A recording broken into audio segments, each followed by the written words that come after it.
Hey, good afternoon, everyone. Welcome. Honestly, I'm still trying to find my way around this thingy screen. Honestly, I can't get her. I'll figure it out in one way. Don't worry. Welcome. Whether you are watching this live or whether you're joining us later or whether you're watching this on replay, welcome to this special on love. Today we're going to talk about the different ways that our brains process love and why saying I love you simply doesn't cut it. Now, before we go anywhere, I honestly, I can't figure out my system. How is this possible? How is this absolutely... There we are, finally. You guys don't see this, but I'm still trying to get used to the new software that I'm using. I used to use a different one, and every time I start a timed live stream, my whole dashboard disappears, and I will get the hang of how to find it back. I managed, so here we are. And let's go to the intro and let's get started.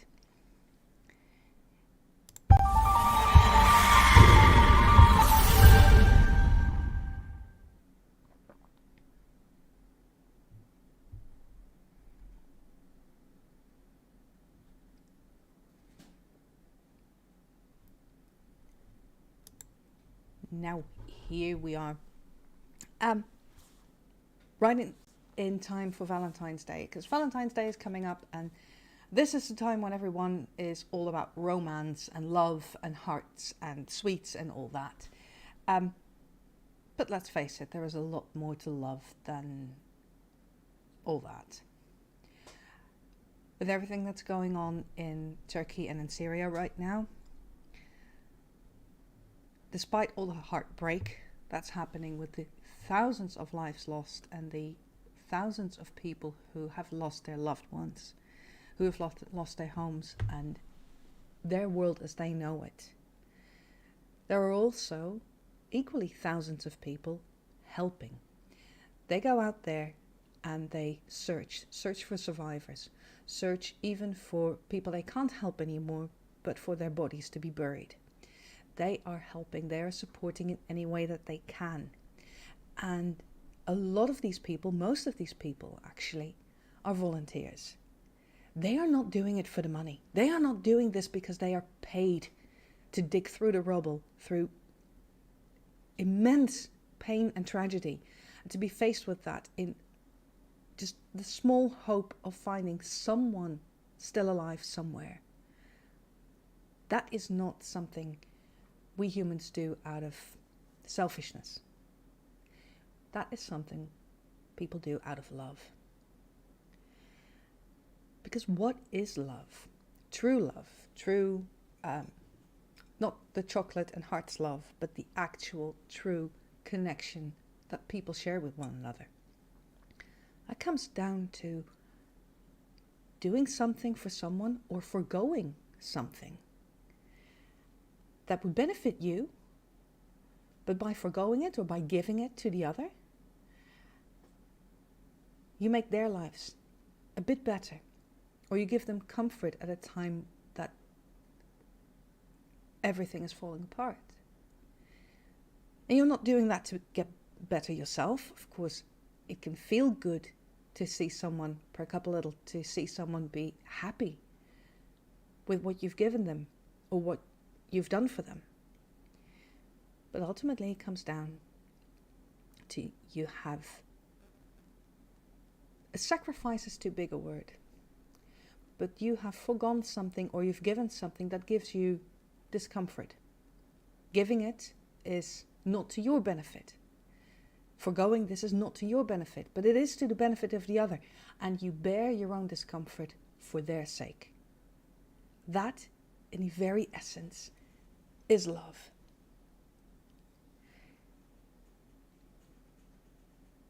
In the everyday world, we experience love in all kinds of places. Love Actually already said it, the movie, years and years ago. Love is actually everywhere. It's not just your spouse. It's not just your boyfriend or girlfriend. It's not just in your direct family. It's also among friends, people you care about. There's even love between colleagues. Sure, you don't want to jump in the sack with one another, but you still care for each other.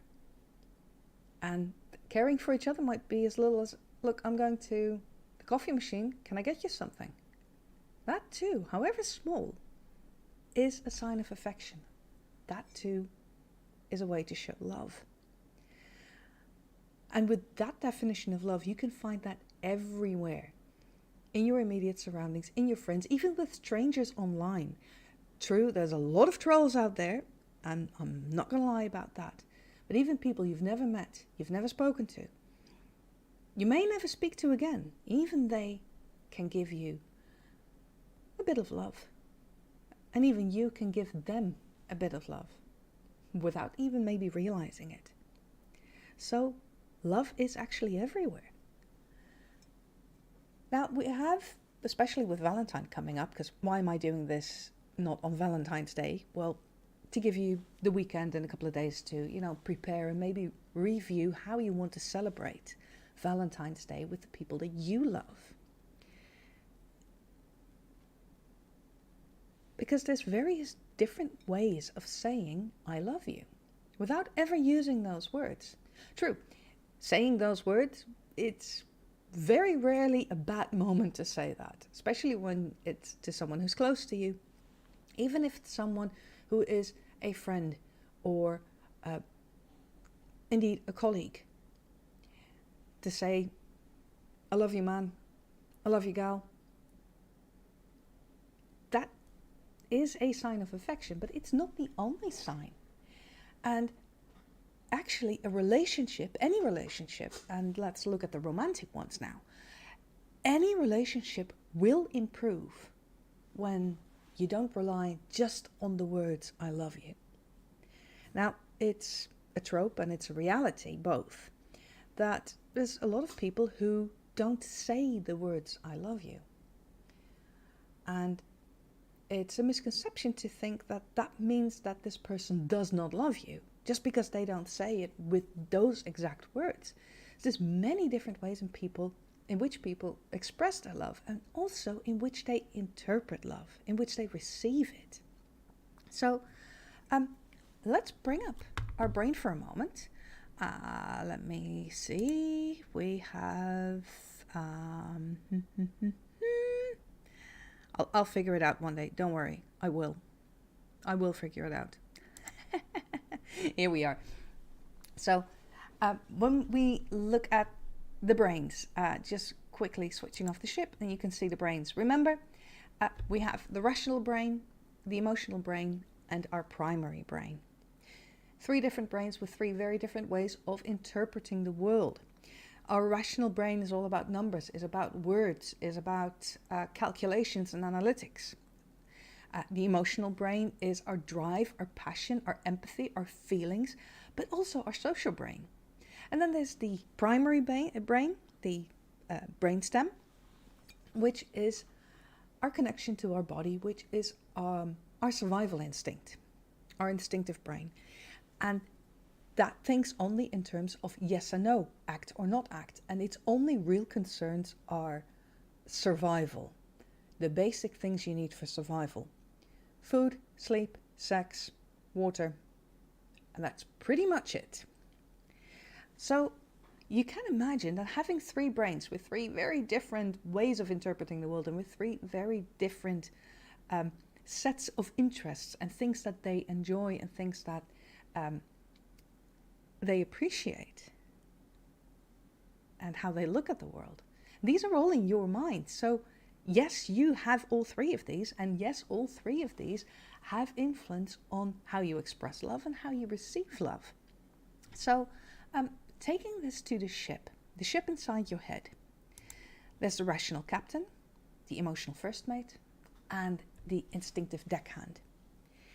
And how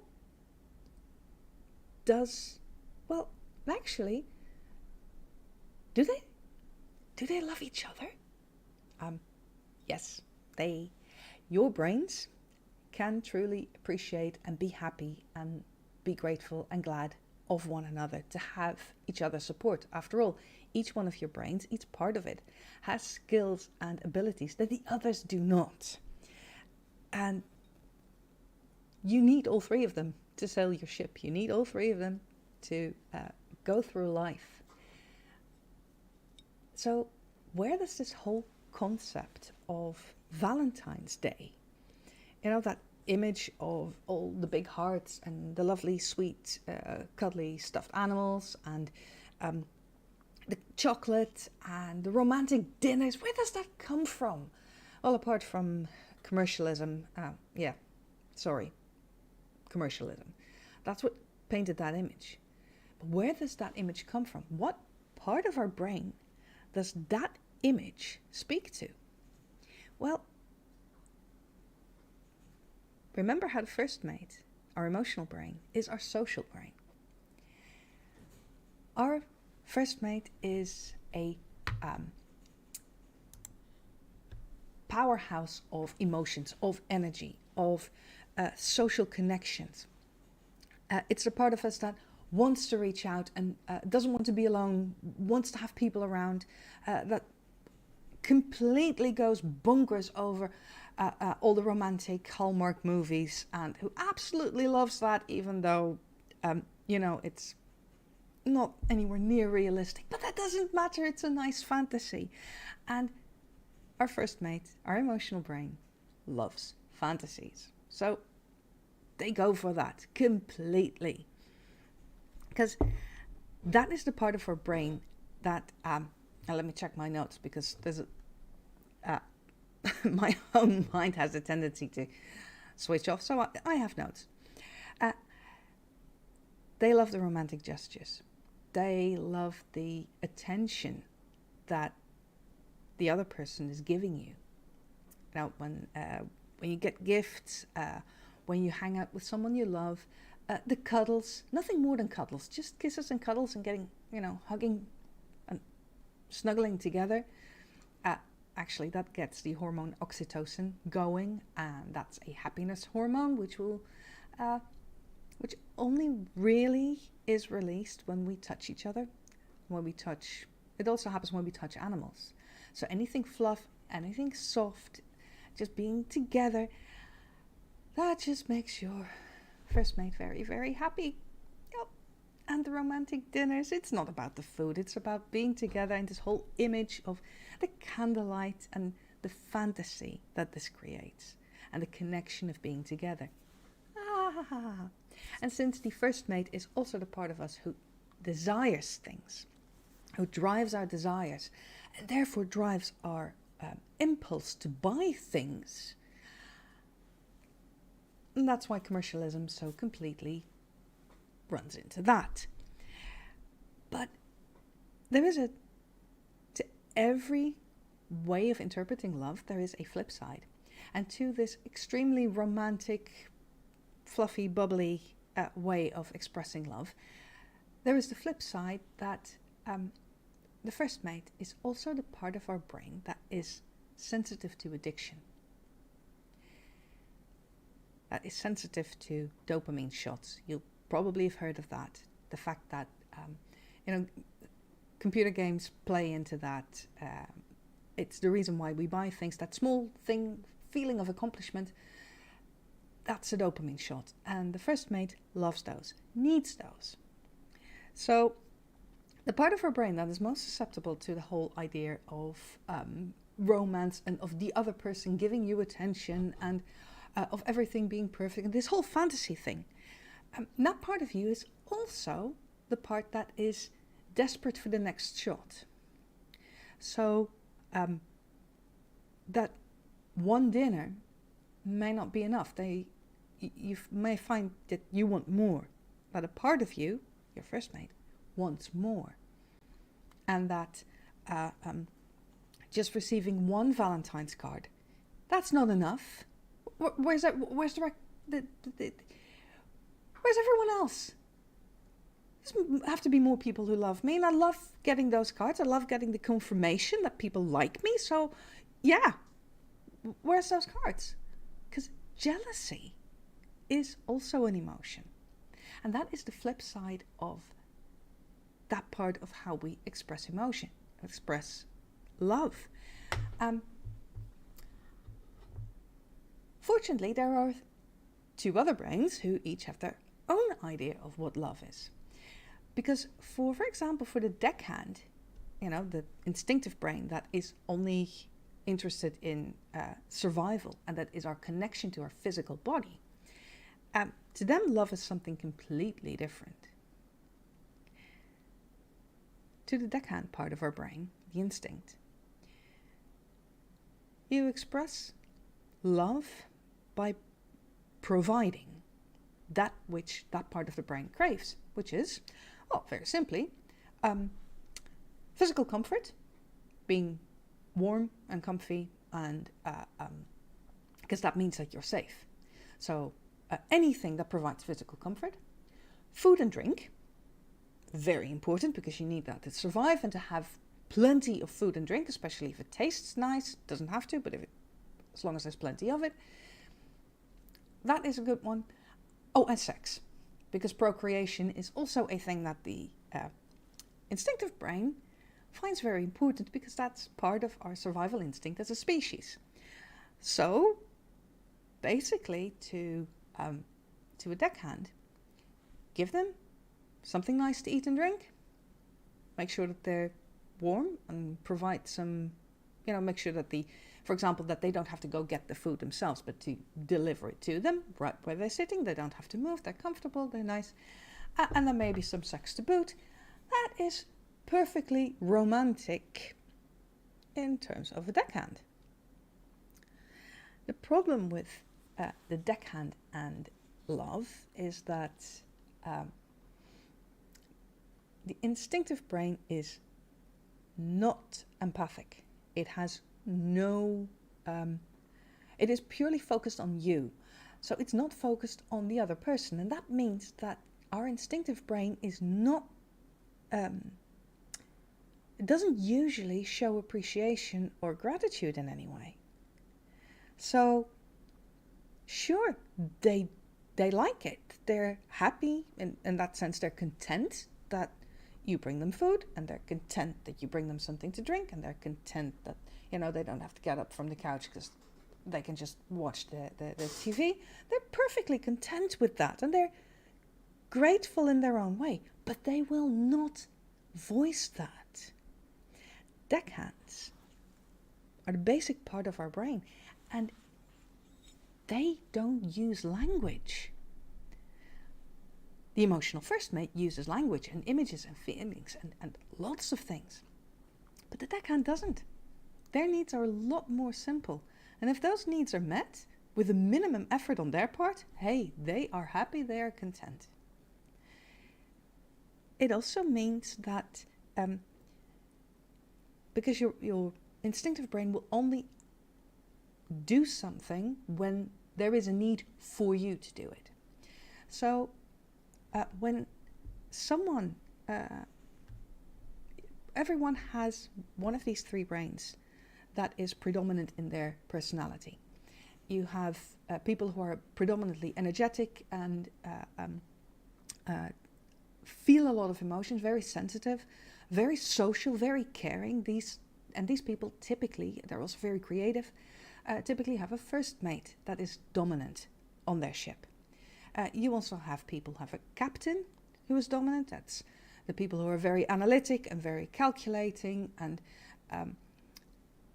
they're often perceived as very intelligent because they find learning, book learning, very easy. But there's also people who are predominant. Their deckhand is predominant.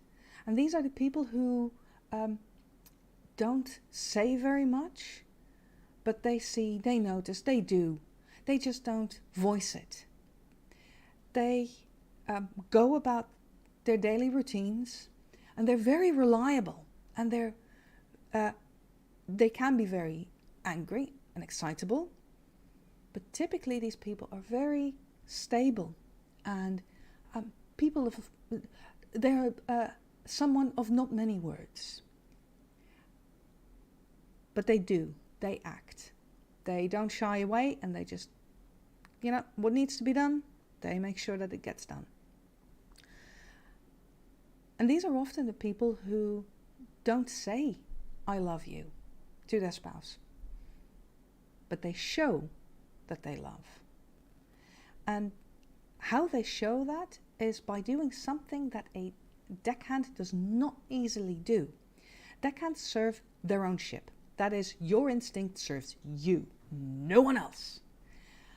A deckhand's way of showing that, they love you is to take initiative on your behalf. So they may not say, I love you, but they may see that you're very tired today. So they provide dinner. And maybe that means that they, go to a fast food store and get you something from the drive-thru. Or maybe they cook a home-cooked dinner, depending on what they feel is the best option and the best way that they can provide for that. So they don't use words, but they use their actions. And that is another way of showing love. And then there's the captain. And the captain is analytical. It's all about numbers. It's all about words. Captains tend to be not very touchy-feely. They like to be take a bit distance. And that means that they express their love. People who are whose captain is predominant on their ship, in their personality, are people who will say,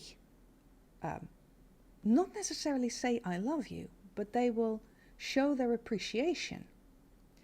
They will say, they will give compliments. They will say, oh, yes, thank you.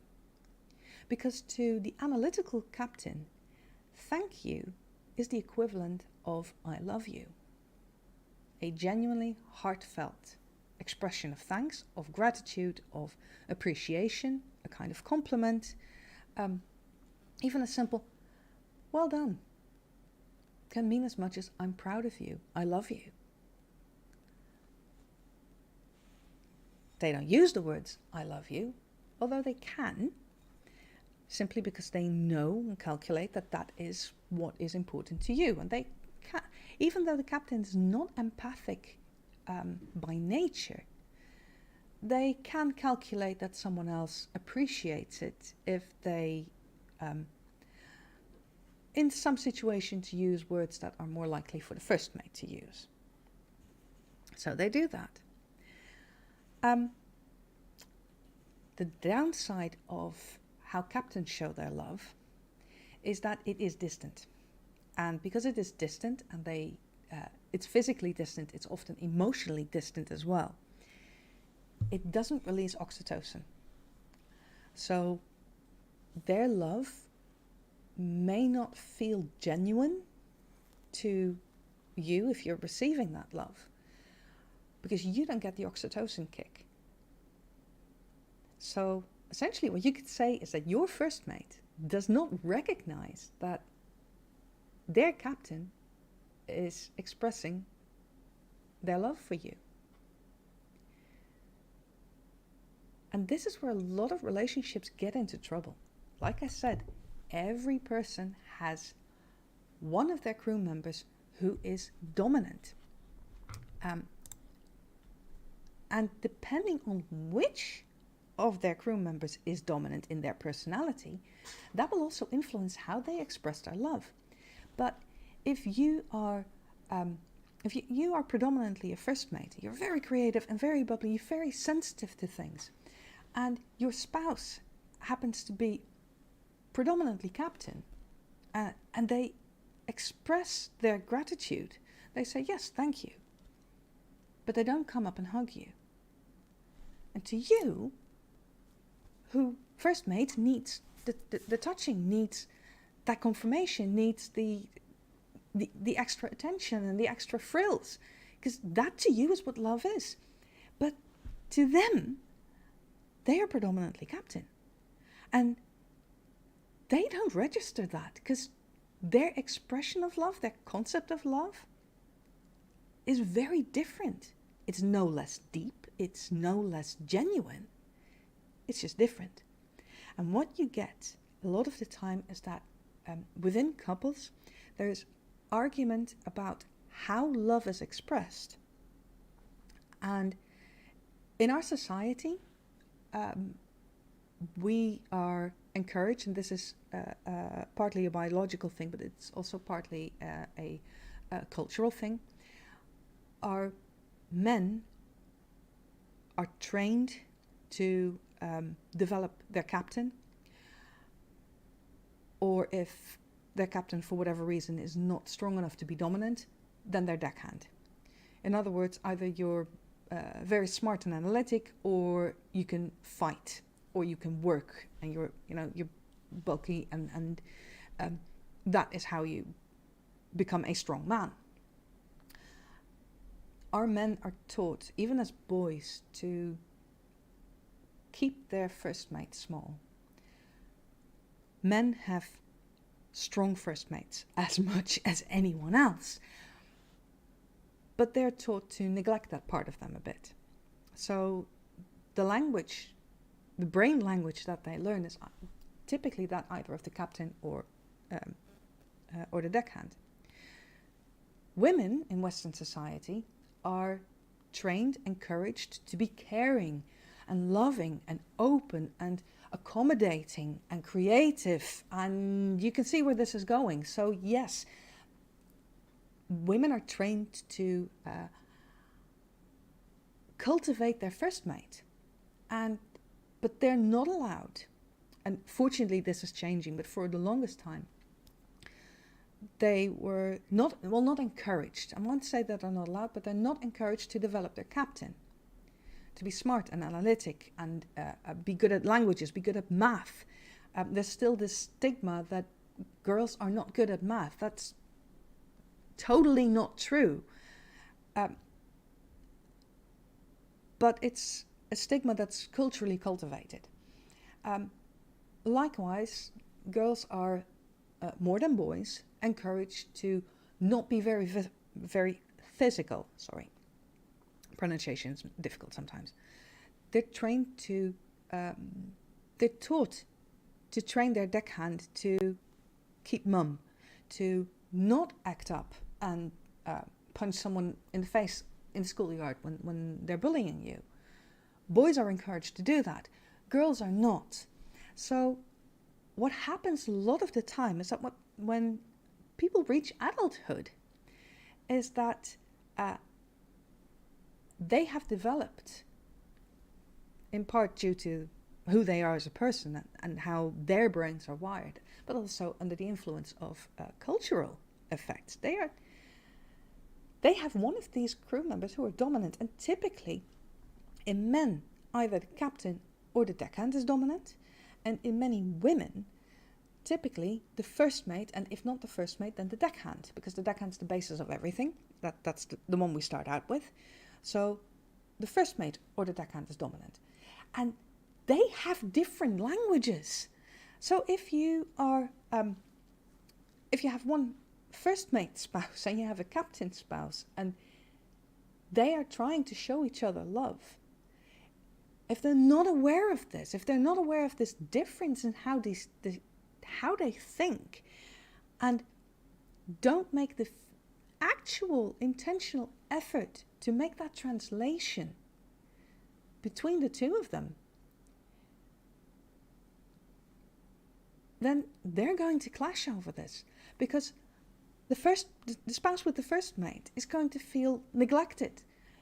You never bring me flowers anymore. There's even a song about that. You never bring me flowers. And the captain spouse says, why flowers? What does flowers add to our relationship? Well, they show me that you appreciate me, that you love me. Yeah, but I do appreciate you. I honestly do, and I'm very grateful to have you in my life. I'm very lucky to have you in my life. Honestly. Why would I need flowers to tell you that? And that goes back and forth. So both spouses, both partners have different expectations over one another. And it may end up with one feeling neglected and the other feeling that they're being over-asked, that they're being overburdened to prove something that in their mind doesn't need to be proven. And a lot of relationship issues come down to this, come down to, and in a lot of cases, it's not just about love in relationships. It's often also about safety. What makes you feel safe? All parts of our brain they want to feel safe, because at the very basis, if we are safe, if we feel safe, that means that our continued existence is assured. That means we stay alive. And that means we can relax. So we are always looking to be comfortable, to be safe. And that can be in how we think. That can be in what we do, how we deal with issues. Someone who is has a predominant deckhand, language. Sorry, it's I have a bit of a cold and it's getting to my brain as we speak. Someone who has a predominant deckhand, they will deal with problems as they come. They don't worry about what might happen, because worrying about all the different scenarios that might happen is a captain thing. And maybe a first mate thing, because first mates thinks in terms of what if. What if all the good things, but also what if all the bad things? What if everything goes wrong? And the captain will calculate the chances of that actually happening. Someone with a predominant deckhand will not resort to that. They will just take it as it comes and not worry too much about something they can't handle, they can't see yet. They can't, even if it's something that's out of their control. A deckhand will more easily say, okay, now I'm let it come. I can't do anything about this, so why worry about it? Someone with a predominant first mate, what if this goes wrong? What if, gets very anxious about this, about issues, and they have a longer horizon than a deckhand. A deckhand thinks literally one step at a time. A first mate thinks in fantasies, thinks in possibilities, thinks also in a broader time and space. Someone with a predominant captain may be prone to worry very much about all kinds of issues that may never be issues, because the first mate keeps saying, oh, but there's this I'm worried about, and there's this I'm worried about. And the captain will calculate all these different options.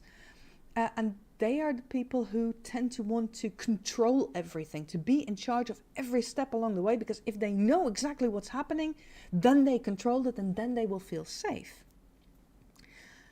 So, who on board of your ship calls the shots? And that's not necessarily the captain. I'm sure you've understood that by now. The one who calls the shots on board of your ship, that determines a lot of how you deal with life, how you go through life. So when you have a life partner with a very different way of dealing with situations, you may feel that you're not understanding each other. You may feel that they are neglecting you. If you have a very active first mate who is worried that this is going to go wrong, and what do we do if, and all of that, what if, and your spouse is a deckhand who says, well, we'll see it when it comes, and if it doesn't come, then it doesn't come, so why worry about it? And if it does come, we can't do anything about it. It's out of our control, so yeah, we'll see it. We'll see. And when you're a what if, or you're a control freak captain who says, no, and I need to know exactly what we're going to do, when, and your spouse is more like, laissez-faire, let it happen, we'll see. That can be infuriating. And it's that that difference in way of thinking, that can cause a lot of trouble. It can also cause good sparks, because having different ways of thinking and knowing this about each other means that you're stronger together, because then together you become more than the sum of your parts, because you're aware of this. And that means that when you're very creative and your spouse is more analytical, there is a problem and your spouse says, look, whichever way I turn it, I can't find a solution. Your creativity might just be what the other needs to spark a new way of looking at the situation. What if we do this? Or what if we do that? And you can bring in input and new considerations that your captain-driven spouse hadn't thought of yet. So then you can work together. And there's various ways on which that works. And where it goes wrong is where people have unrealistic expectations because they expect the other to be exactly like them. And that's just not how it works. Because even when someone has one of the crews predominantly in their personality, that doesn't mean that they don't have the other two. And that doesn't mean that there is a constant shifting of power balance of in which situation, which crew member is dominant in which situation, and how to handle that and how they work together. That makes every person unique. So assuming that everyone thinks the way that you do, and that is something that we humans are prone to, because we only know the inside of our own minds. We don't know what happens in someone else's head. So we assume that the other person thinks the way we do. And when you take that assumption, yes, then your spouse not bringing you flowers, when to you flowers means, oh, they love me. And to them, it has no added value. If you don't know that and don't recognize that of each other, there's going to be a lot of disappointment. So, how do you solve that kind of situation? Well, first of all, by asking questions. Not placing blame, but asking questions. For example, simply, I like it when you bring me flowers, but you never do. Why don't you? Oh, your partner might say, oh, I had no idea that was so important to you. I don't think about it because to me flowers are not that important. But if it's that important to you, I'll try to remember that. And then, not all the time, but spontaneously, they will remember, oh yeah, let's bring some flowers. Just, there may not even be a reason, there may not even be a cause. Not some celebration, no, it's just, it's Friday night. I know you like flowers, here's flowers, because I appreciate you. And the captain saying, I appreciate you, is saying, I love you. It's these differences. It's these ways of translating between our own brain and the brain of the other. And that is how we can get together. So what are some of the things that you can do to show your appreciation for someone who doesn't think the way that you do? Well, I had something. Okay, this is originally from back when we were, the whole world was in lockdown. And I did one of these specials too. It was a webinar at the time where I talked about how you can show love in the 3 different crew members, but also how you can give love to yourself. So having a quick look, starting with the first mate, because the first mate is often the one who wants attention, who needs attention, who has a desire for all the frills and frivels and the physical and emotional expression of love. So simply cuddling together, sitting on the couch and cuddling, Netflix and chill, literally just Netflix and cuddle chill, not sex chill, just sitting together and enjoying each other's company. Spending time together whenever you can. And even if you're separated by distance, for example, like my husband was out for a business trip this week. And yes, I miss him. When he's out of the house, when he's not sleeping next to him, I miss him. So we call.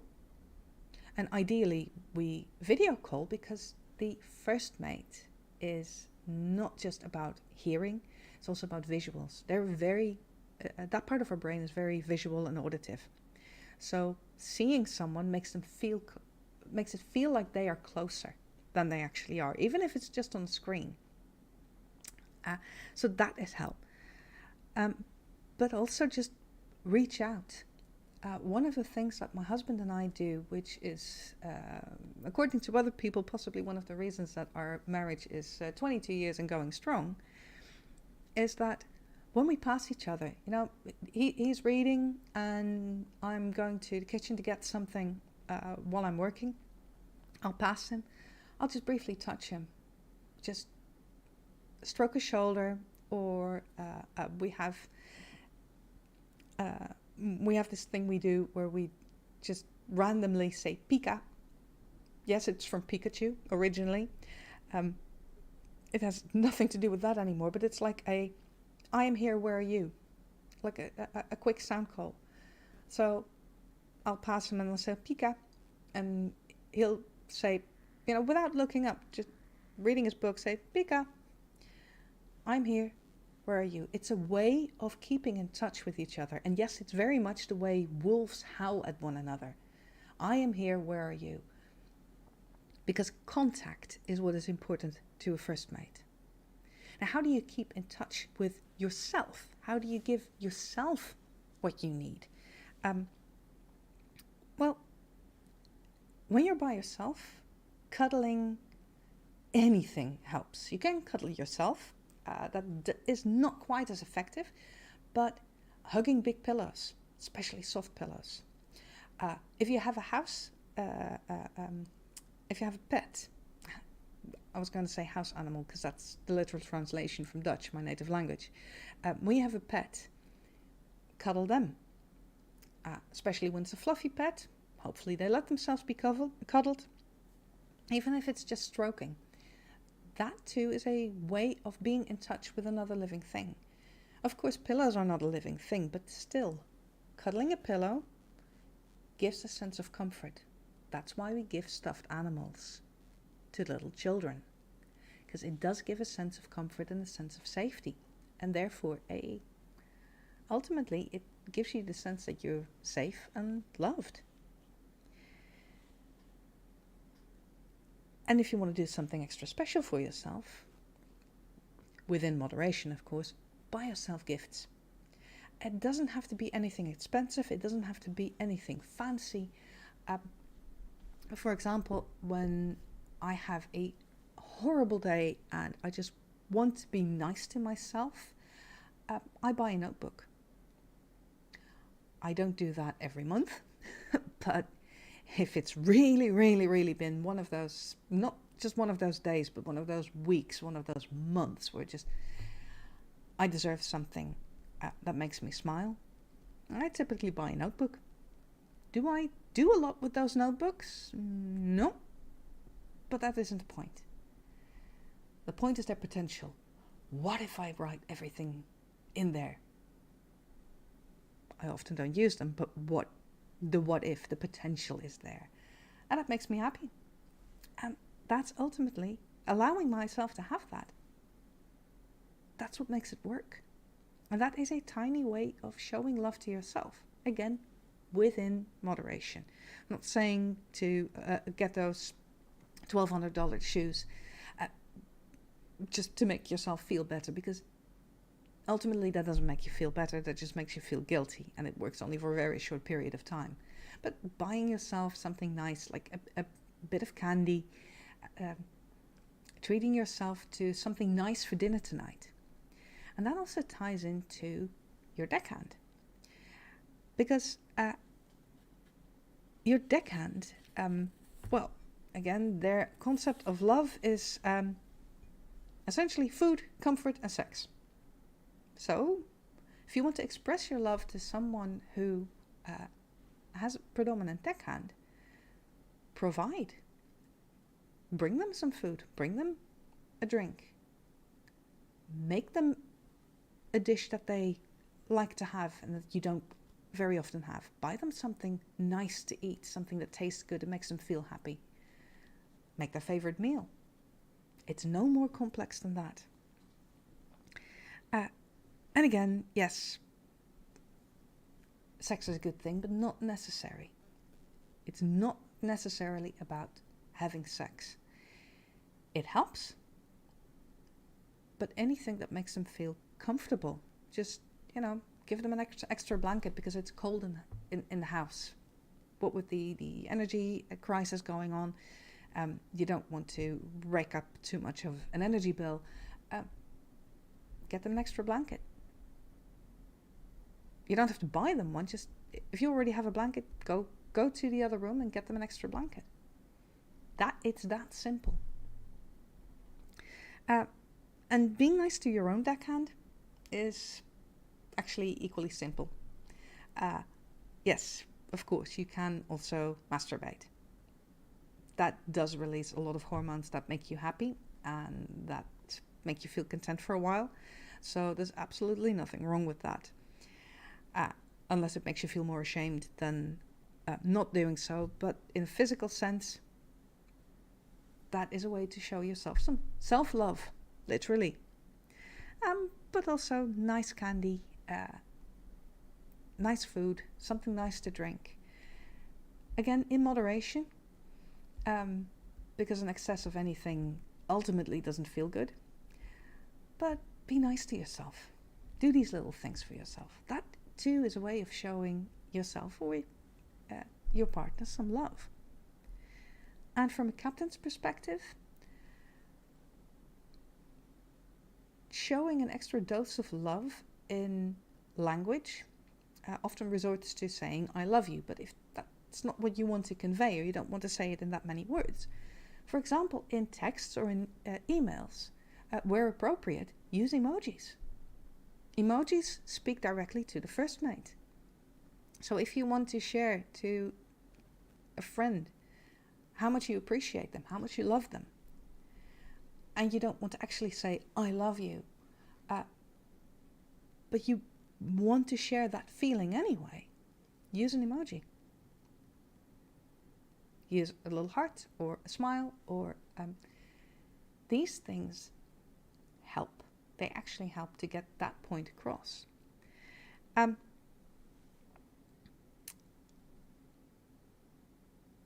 Openly state compliments.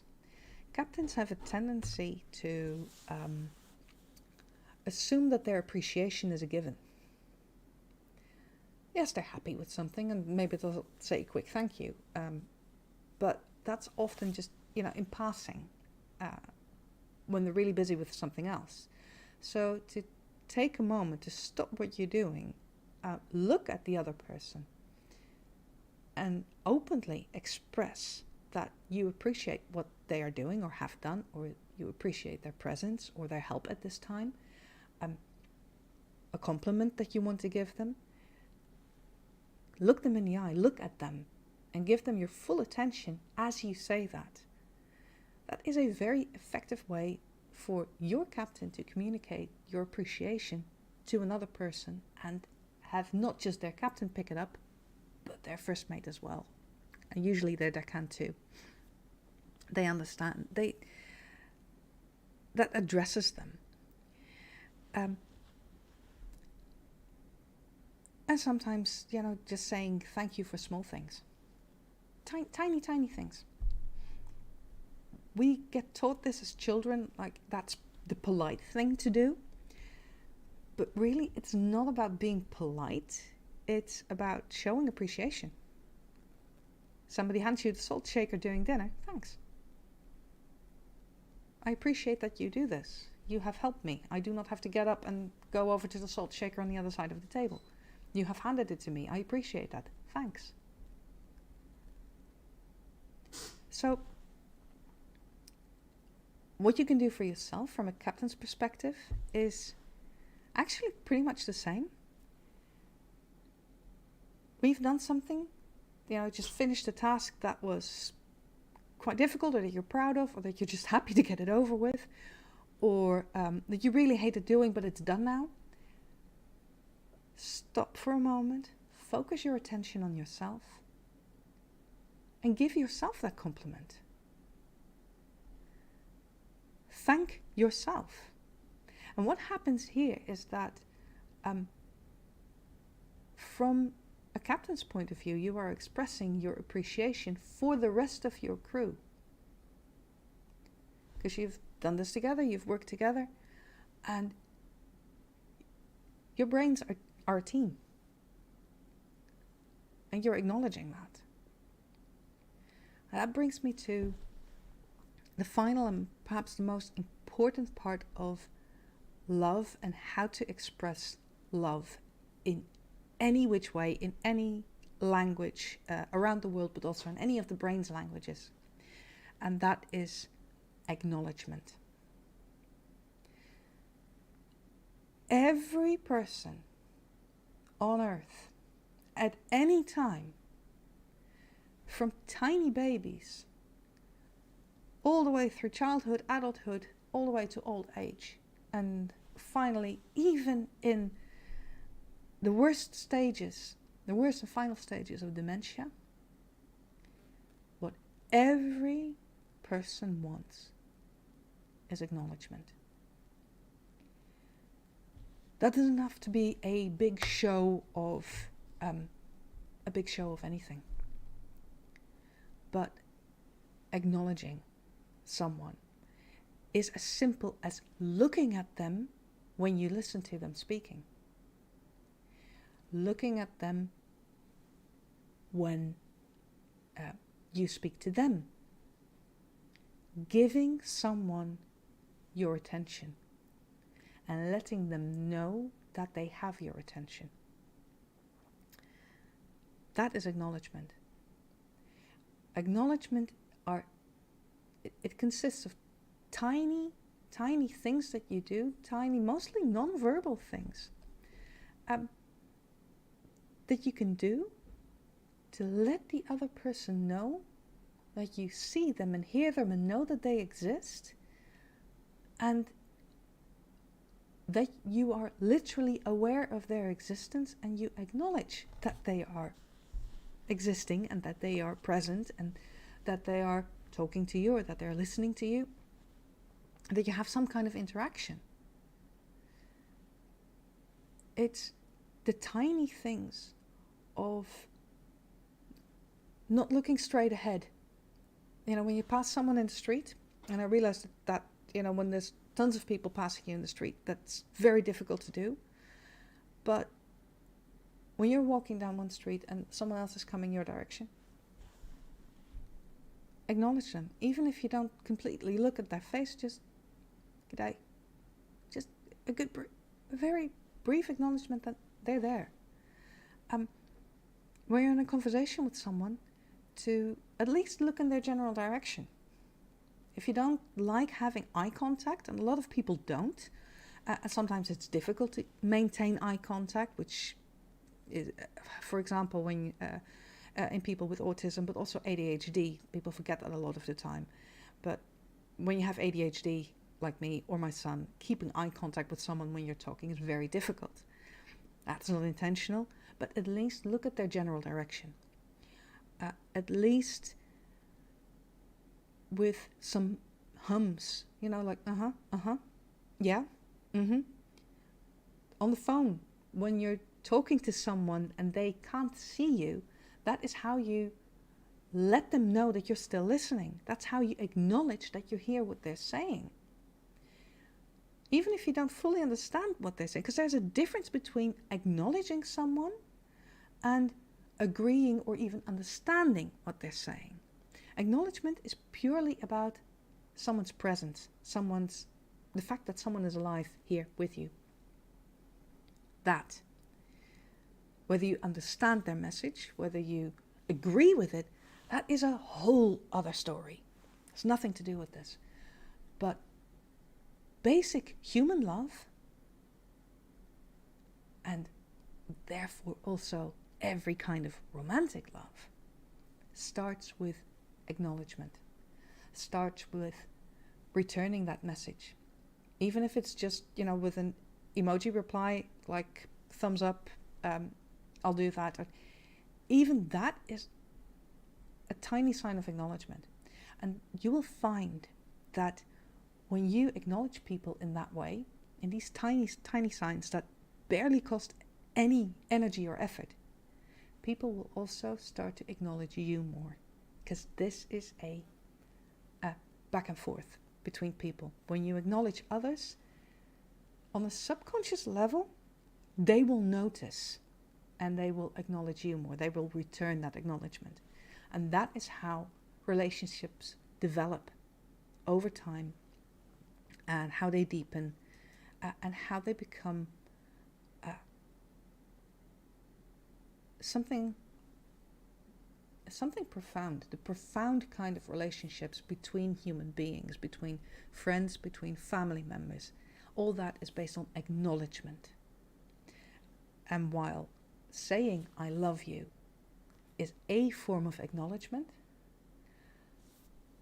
the thousands and thousands of ways in which you can show your acknowledgement for your loved ones is infinitely more than just those 3 words.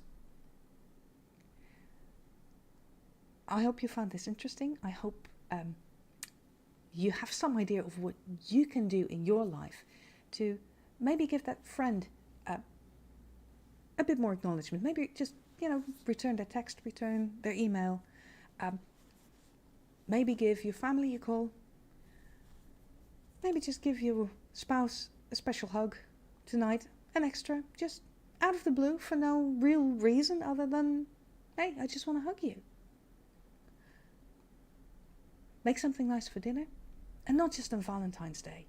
These are things you can do every single day. I hope you enjoyed this. I hope it's been useful to you. If so, leave something in the comments. Click the bell, subscribe, because I do these live streams more often. And whether or not you can be there live to ask questions or interact, or if you just watch it later and go cherry picking, you're more than welcome. I hope to see you soon in the next one, which is probably in a week or 2.